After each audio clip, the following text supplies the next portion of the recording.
नमस्ते मित्रों, मैं हूं विपुल रावल और आज के इस सेशन में ये जो अलंकार की सीरीज हमने शुरू की है उसमें और दो नए अलंकार आज सीखने जा रहे हैं जो सबसे अहम है, इम्पोर्टेंट है और हमारी डे टू डे लाइफ में हम प्रचुर मात्रा में यूज़ करते हैं।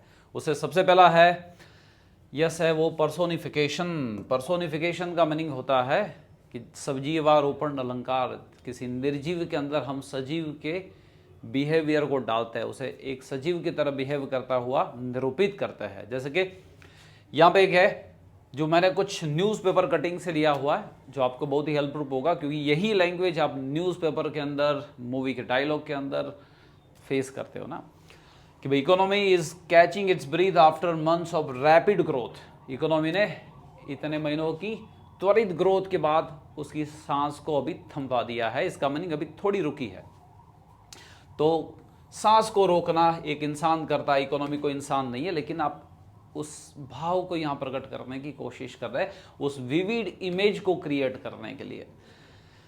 दूसरा है the sun stretch his golden arms and greeted everyone with his kind smile. सूर्य ने उसके सुनहरे हाथ फैला के सभी का उसकी दयालु स्मित के साथ स्वागत किया। तो सूर्य के अंदर हाथ फैलाना, दयालु स्माइल के साथ स्वागत करना, एक इंसानी भाव को यहाँ पर डाला गया है। दूसरा है trees were fluttering and dancing in the breeze. Breeze का मीनिंग हवा की लहरें होता है, वो BRIDG वाला नहीं, जो वो पुलिया होता है। तो उस हवा की लहरों के अंदर वृक्ष नाच रहे थे, ध्रुज रहे थे। तो नाचना है ना, ये एक इंसान के भाव है। The stock market is dancing to the international events. तो उस इंटरनेशनल जो घटनाएं हो रही है उस पर स्टॉक मार्केट रिएक्ट करके कभी अप कभी डाउन जा रहा है। तो ये भाव बताने के लिए यहाँ डांसिंग उस अंतरराष्ट्रीय घटनाओं पे वो रिएक्ट कर रहा है, ये बताया जा रहा है। Opportunities knocking at your door. मौका तुम्हारे दरवाजे पे दस्तक दे रहा है, जैसे दरवाजा खटखटाना। The fire swallowed the whole forest. आग ने पूरे जंगल को निगल लिया था, जैसे मेडिसिन है ना, टैबलेट को पानी के साथ निगल लेते हैं। इसका मीनिंग आग ने पूरे जंगल को नष्ट कर लिया था। ऐसे ही कुछ इंटरेस्टिंग एग्जाम्पल और हम देखने जा रहे हैं, जैसे कि star were playing hide and seek. तारे बादल के साथ लुका छुपी खेल रहे थे। इसका मीनिंग कभी दिख रहे तो कभी छुप रहे थे। Whole town was sleeping in the deep slumber. पूरा शहर गहरी निंद्रा में सो रहा था। तो स्लीपिंग, सोना इंसान करता है, लेकिन मानव भाव उसके अंदर डाल के ये बताया जा रहा है कि पूरे दिन भर की चहल पहल शांत हो गई थी। Who will save you when the death Knox at your door. कौन बचाएगा जब मृत्यु तुम्हारे दरवाजे पे दस्तक देगा, है ना। तो ये भय क्रिएट करने के लिए पर्सोनिफिकेशन का यूज यहां पे किया गया। The car coughed and sputtered before finally starting. Finally शुरू होने से पहले जो कार थी वो खांसी खा रही थी और स्पटर्ड में स्पट पट पट ऐसा आवाज निकाल रही थी। तो खांसी इंसान खाता है, कार के अंदर ये भाव डाल के एग्जैक्टली ये इंपैक्ट क्रिएट किया जा रहा है। Mumbai the city never स्लीप्स। Mumbai ऐसी सिटी जो कभी सोती ही नहीं है। इसका मीनिंग रात भर भी वो चहल पल शांत नहीं होती है। The ball kiss the pitch and the swung to touch the wicket. गेंद ने पिच को छू लिया था और फिर से वो बाउंस होके विकेट को टच कर लिया, है ना। तो गेंद को या किस से वो इंपैक्ट क्रिएट किया जा रहा है। इसके बाद वैसा ही एक और फिगर ऑफ द स्पीच है अपोस्ट्रोफी। अपोस्ट्रोफी का काम क्या होता है कि जहां पे नॉन लिविंग को, जो निर्जीव होते हैं, उनको इंसानों की तरह संबोधित किया जाता है। जैसे बहुत सारी बॉलीवुड की मूवी में आपने देखा होगा कि जो शराबी होते हैं वो वाइन पीने के, अल्कोहल पीने के बाद, है ना, इस प्रकार के कुछ डायलॉग्स उनके मुंह से निकलते हैं, है ना। उनके लिए पूरी जो निर्जीव वर्ड है वो भी लाइव, सजीव हो जाता है। उसके अलावा जो हमारे जो पोएट्स होते हैं ना, उनकी लैंग्वेज में भी इसका प्रचुर मात्रा में यूज होता है। आप देख सकते हैं ट्विंकल ट्विंकल लिटिल स्टार, वो टगमगाते हुए तारों, जैसे आप तारे आपको सुन रहे हैं, आप उनको संबोधित करके बोल रहे हैं। Life I can never understand you, जीवन मैं तुझे कभी नहीं समझ पाऊंगा। तो क्या लाइफ आपको सुन रहा है?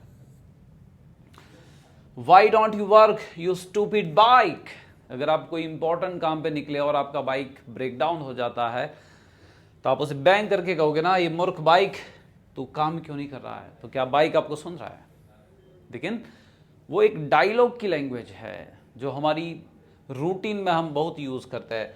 ओ liberty what things are done in thy name, ओ आजादी, ओ स्वतंत्रता, तेरे नाम पे क्या कुछ नहीं किया गया है। ये पुराने वक्त की इंग्लिश है। Thy name means your name, Shakespeare के समय की। O nature how majestic are your wonders, ओ कुदरत तेरा नज़ारा कितना अद्भुत है। तो आप जैसे आप नेचर को संबोधित करके बोल रहे हो। यहाँ पे कुछ और यहाँ पे एग्जाम्पल है। डेथ बी नॉट प्राउड दो सम हैव कॉल्ड यू थी माइट एंड द ब्यूटीफुल, यहाँ पे भी थी मिस यू, ये पुराने वक्त की इंग्लिश है। ओ मृत्यु इतना गर्व न कर जबकि कुछ लोग तुझे ताकतवर और मिस खतरनाक मानते हैं। O sun why do you hide your face behind the cloud, ओ सूर्य तू तेरा चेहरा बादलों के पीछे क्यों छुपा रहा है? जैसे सूर्य आपको सुन रहा है, आप उसको ही संबोधित करके यहां पे बोल रहे हैं। ओके यस, माता की मृत्यु के बाद कई बार उसका बेटा उसको याद करते हुए ऐसे कहेगा, dear mother your spirit still guides me through the life's challenging, हे माँ तेरी मृत्यु के बाद भी अभी तक तेरी जो आत्मा है मुझे मेरी लाइफ के पड़कारों के बीच में गाइड कर रही है। Come on luck don't fail me here when you are losing, कई बार आप when you losing you blame your luck like you are address your luck like this, आप अपने लक को इस तरह से कई बार कहते हो, लक मुझे इस जगह पे इस मुकाम पे मुझे फेल मत कर। नेक्स्ट मूवी के मैंने कुछ डायलॉग यहाँ पे लिए हैं। एक यस सुपर हीरो फिल्म्स का डायलॉग है, O destiny why have you chosen me for this path, ओ प्रारब्ध तूने मुझे इस मुकाम के लिए क्यों चयन किया है।